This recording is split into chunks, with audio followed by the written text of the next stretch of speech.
بسم اللہ الرحمن الرحیم۔ صرف 5 منٹ کا مدرسہ قرآن و حدیث کی روشنی میں 14 صفر المظفر نمبر 1 اسلامی تاریخ۔ حضرت ہارون علیہ السلام حضرت موسیٰ علیہ السلام کے حقیقی بھائی تھے اور ان سے 3 سال بڑے تھے جس وقت اللہ تعالیٰ نے حضرت موسیٰ علیہ السلام کو نبوت عطا کی اور حکم دیا کہ فرعون کے پاس جاؤ اور اسے دین حق کی دعوت دو، اس نے بڑا ظلم کر رکھا ہے۔ تو اسی وقت حضرت موسیٰ علیہ السلام نے حضرت ہارون علیہ السلام کی فصاحت و بلاغت اور قوت بیانی کو دیکھ کر ان کی نبوت کے لیے اللہ تعالیٰ سے دعا فرمائی۔ اللہ تعالیٰ نے حضرت موسیٰ علیہ السلام کی دعا قبول فرمائی اور ہارون علیہ السلام کو بھی نبوت عطا فرمائی۔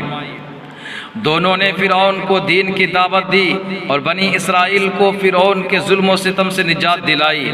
جب حضرت موسیٰ علیہ السلام اپنے بھائی حضرت ہارون علیہ السلام کو اپنا خلیفہ بنا کر کوہ طور پر اللہ تعالیٰ سے بات چیت کے لیے تشریف لے گئے تھے تو بنی اسرائیل نے سامری، یہ ایک جادوگر کا نام ہے، جادوگر کے بہکاوے میں آ کر بچڑے کی پوجا پاٹ شروع کر دی۔ حضرت موسیٰ علیہ السلام جب واپس آئے تو حضرت ہارون علیہ السلام پر سخت ناراض ہوئی۔ حضرت ہارون علیہ السلام نے اپنا عذر بیان کرتے ہوئے کہا، میں نے قوم کو بہت سمجھایا مگر سمجھنے کے بجائے قوم مجھے قتل کرنے پر آمادہ ہو گئی۔ حضرت ہارون علیہ السلام شروع سے ہی حضرت موسیٰ علیہ السلام کے ساتھ مل کر بنی اسرائیل کو سیدھے راستے پر لانے کی کوشش کرتے رہے۔ انہوں نے حضرت موسیٰ علیہ السلام سے 3 سال پہلے انتقال فرمایا۔ نمبر 2، حضور صلی اللہ علیہ وسلم کا معجزہ، جنگ بدر میں فرشتوں کی شرکت۔ جنگ بدر کے دن ایک انصاری صحابی ایک مشرک کے پیچھے دوڑ رہے تھے۔ اچانک اس انصاری نے کوڑے مارنے کی آواز سنی اور ایک گھوڑ سوار یعنی گھوڑے کی سواری کرنے والا گھوڑ سوار کی آواز بھی سنی۔ وہ کہہ رہا تھا آگے بڑھو۔ اس انصاری نے اپنے آگے دیکھا تو وہ مشرک چت پڑا ہوا تھا اور اس کی ناک اور منہ پھٹ چکی تھی۔ اس انصاری صحابی نے رسول اللہ صلی اللہ علیہ وسلم کو واقعہ بیان کیا تو آپ صلی اللہ علیہ وسلم نے فرمایا، تم نے سچ کہا، وہ تیسرے آسمان کا فرشتہ تھا جو ہماری مدد کے لیے آیا تھا۔ نمبر 3، ایک فرض کے بارے میں 5 نمازوں کی پابندی کرنا۔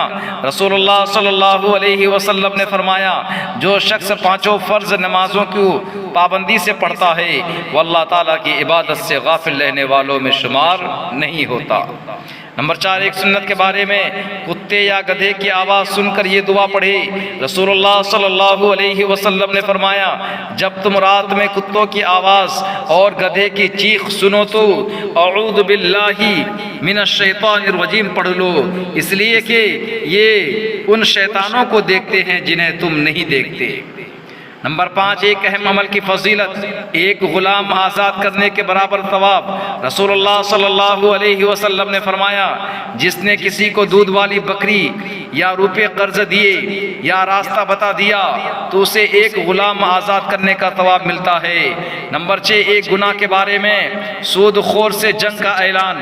قرآن میں اللہ تعالیٰ فرماتا ہے، اگر تم سود لینے سے باز نہیں آئے تو اللہ اور اس کے رسول کی طرف سے جنگ کا اعلان سن لو، لہٰذا ہر مسلمان کو سود سے بچنا چاہیے۔ نمبر 7، دنیا کے بارے میں نیک اعمال کے بدلے دنیا کی رونق چاہنا۔ قرآن میں اللہ تعالیٰ فرماتا ہے، جو شخص اپنے نیک اعمال کے بدلے دنیاوی زندگی اور اس کی رونق چاہے گا تو ہم ان لوگوں کو ان کے اعمال کا بدلہ دنیا ہی میں دے دیں گے اور ان کے لیے دنیا میں کوئی کمی نہیں ہوگی۔ یہی لوگ ہیں جن کے لیے آخرت میں صرف اور صرف جہنم ہے اور انہوں نے جو کچھ دنیا میں کیا تھا وہ سب آخرت میں بیکار ثابت ہوگا۔ نمبر 8، آخرت کے بارے میں اہل جہنم کے جسم کی حالت۔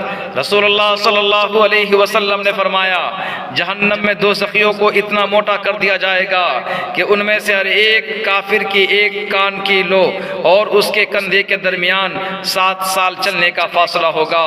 اس کے چمڑے کی موٹائی 70 ہاتھ کے برابر ہوگی اور اس کی ایک ڈاڑھ احد پہاڑ کے برابر ہوگی۔ نمبر 9 طب نبوی سے علاج، سر اور پیر کے درد کا علاج۔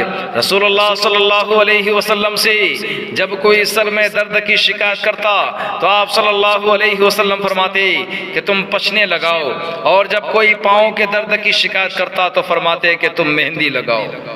نمبر 10 نبی کریم صلی اللہ علیہ وسلم کی نصیحت۔ رسول اللہ صلی اللہ علیہ وسلم نے فرمایا تم قیامت کے دن اپنے اور اپنے باپ دادا کے نام سے پکارے جاؤ گے، اس لیے نام اچھے رکھا کرو۔ اللہ تبارک و تعالی ہم سب کو ان سبھی باتوں پر عمل کرنے کی توفیق عطا فرمائے۔ یقیناً ہم نے پوری ویڈیو دیکھی ہوگی آپ نے، تو آپ سے ایک گزارش ہے کہ آپ میرے چینل کو سبسکرائب کر لیں، آپ کی مہربانی ہوگی۔ السلام علیکم ورحمۃ اللہ وبرکاتہ۔